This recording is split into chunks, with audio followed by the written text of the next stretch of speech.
నమస్కారం, welcome to Suman TV. నేను గీతాంజలి. ప్రస్తుతం మనతో పాటు లలిత అమ్మవారి ఉపాసకురాలు లలిత పరివార్ అనేటువంటి ఒక సంఘాన్ని స్థాపించి ఎంతో మందికి లలితా సహస్రనామం అలాగే విష్ణు సహస్రనామాన్ని ఆన్లైన్లో ఉచితంగా నేర్పిస్తూ ఉన్నారు అరుణ పేరి అమ్మగారు. వారు ప్రస్తుతం మనతో పాటు ఉన్నారు, వారితో మాట్లాడదాం.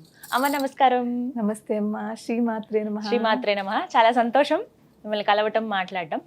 అమ్మ, చాలా మందికి ఏమన్నా అనారోగ్య సమస్యలు వచ్చినా లేకపోతే వాళ్ళ ఇంట్లో ఏమన్నా ఇబ్బందులున్నా అనుకోని పరిస్థితులు ఎదురైనా లలిత ఉపాసన చేసిన లలిత అమ్మవారి ఆ సహస్రనామాలు చదివిన ఖచ్చితంగా ఆవిడ ఒక మార్గం చూపిస్తుంది అని నేను విన్నాను. ఇది ఎలా సాధ్యం? ఏ రకంగా ఎలా చదవాలి? అమ్మవారిని ఎలా కీర్తించాలి? ఎందుకంటే 1000 నామాలు ఉంటాయి. అన్ని నామాలు చదవాలా లేకుంటే కొన్ని మాత్రం పఠిస్తే చాలా? ప్రత్యేకించి అనారోగ్యంతో ఉన్న వాళ్ళకి వివరించండి. తప్పకుండానమ్మా, చాలా మంచి ప్రశ్న వేశారు. ఈ రోజుల్లో చాలా అవసరము. ఈ రోజుల్లో చిన్న పిల్లలప్పటి నుంచి కూడా చాలా హెల్త్ ఇష్యూస్, పుట్టిన పిల్లలకు కూడా ఎన్ని హెల్త్ ఇష్యూస్ వస్తున్నాయో. సో మనకు లలితా శాస్త్రం ప్రతి దానికి కూడా రెమెడీ అమ్మా. మన లైఫ్లో ఏ ప్రాబ్లమ్స్ అయితే మనం ఫేస్ చేస్తున్నామో ఏదైనా అన్నింటికీ కూడా లలితా శాస్త్రంలో అనేక శ్లోకాలు ఉన్నాయి. అది నిజంగా ఒక రెమెడీ. మనం భక్తి శ్రద్ధతో నమ్మకంతో కనుక పాటిస్తే దేన్నైనా కూడా తీస్తుంది, మనలో ఆ చేంజెస్ కనిపిస్తాయి. అంత గొప్పది లలితా శాస్త్రము, అంత విశిష్టత ఉంది. మీరు అడిగారు హెల్త్ ఇష్యూస్. అనారోగ్యం ఉన్నప్పుడు ఎటువంటి నామాలు అమ్మవారిని మేము చదువుకోవాలి, పఠించాలి, వివరించండి. లలితా శాస్త్రంలోనమ్మా సర్వ వ్యాధి ప్రశమని సర్వ మృత్యు నివారిణి అని ఒక నామం ఉంది. ఇది 112వ శ్లోకంలో సెకండ్ లైన్ ఉంటుంది చూడండి. 112వ 112లో సర్వ వ్యాధి ప్రశమని సర్వ మృత్యు నివారిణి. ఇది చాలా అద్భుతమైన మంత్రం అమ్మా. ఇది నామము. అదే కనుక మనం మంత్రంగా తీసుకుంటే ఇది ఒక మంత్రం. దీనికి లాస్ట్ లో యై నమః ఒక్కటి యాడ్ చేయాలి. సర్వ మృత్యు నివారిణి యై నమః. సర్వ వ్యాధి ప్రశమని సర్వ మృత్యు నివారిణి యై నమః. ఇది ఎంత అద్భుతమైన మంత్రం అంటేనమ్మా, నేను ఎక్కడైతే ఉన్నానో మీరు చెప్తే చాలా ఆశ్చర్యపోతారు. Live example. ఇక్కడ హైదరాబాద్ లోనే ఉంటూ ట్రీట్మెంట్ జరుగుతోంది. ఆ పేరు అది చెప్పను నేను. ఆస్ట్రేలియాలో ఉంటారు వాళ్ళు. ఆస్ట్రేలియాలో ఉంటారు. అమ్మాయి చాలా 40 years అమ్మాయి. క్యాన్సర్, చాలా అంటే లాస్ట్ స్టేజ్ క్యాన్సర్ అమ్మాయి. అక్కడ డాక్టర్స్ గివప్ ఇచ్చారు, ఇంకా మీకు ఏం అవ్వదని చెప్పారు. ఇంకా అలా చెప్పిన తర్వాత వాళ్ళు ఇక్కడికి వచ్చారు, హైదరాబాదు. ఇక్కడికి వచ్చి ట్రీట్మెంట్ స్టార్ట్ చేశారు.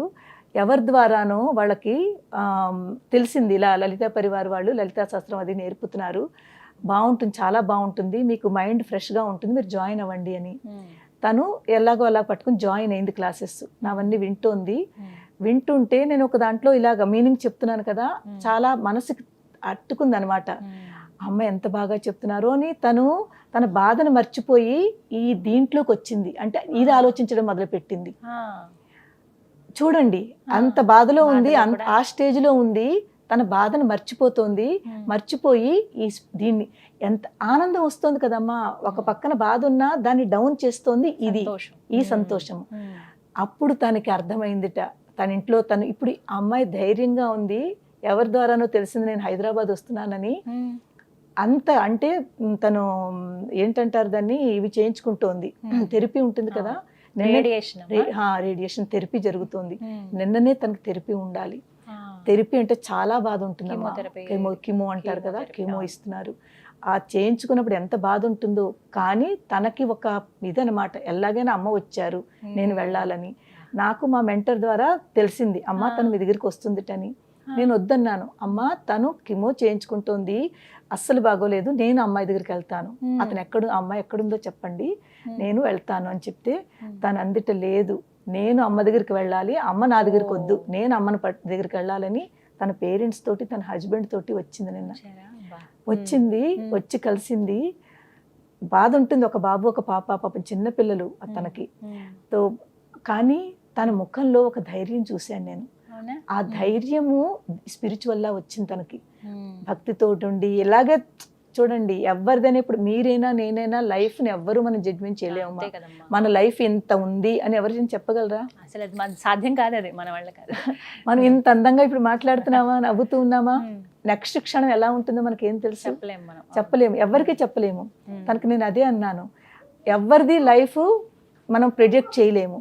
అందు గురించి ఏది జరుగుతుంది ఇలాగ ఎందుకు అయిపోతుంది అని బాధపడే కంట ఏది జరిగినా పర్వాలేదు అని మనము దానికి ప్రిపేర్ అయిపోయి ఏం పర్వాలేదు అని మనము దాన్ని ఆ నెగటివిటీ నుంచి బయటకు వస్తే తప్పకుండా పాజిటివిటీ ఎప్పుడైతే పెరిగిందో మీలో మీకు ఆ డాక్టర్లు ఏదైతే చెప్పారో దాన్ని కూడా మీరు క్రాస్ చేస్తారు, ఇంకా బాగుంటుంది మీకు అని చాలా మంచిగా చెప్పాను. ఇదే శ్లోకం నేను అమ్మాయికి ఇచ్చాను.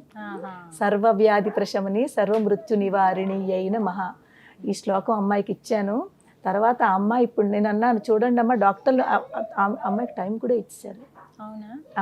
కానీ నేను అన్నాను లేదు, నాకు మీలో అది కనిపిస్తోంది, మీరు చాలా బాగుంటారు, మీరు చెయ్యండి, మన ప్రయత్నం మనం చేద్దాము, తర్వాత అమ్మవారు ఏం చేయాలో తను చూసుకుంటుంది.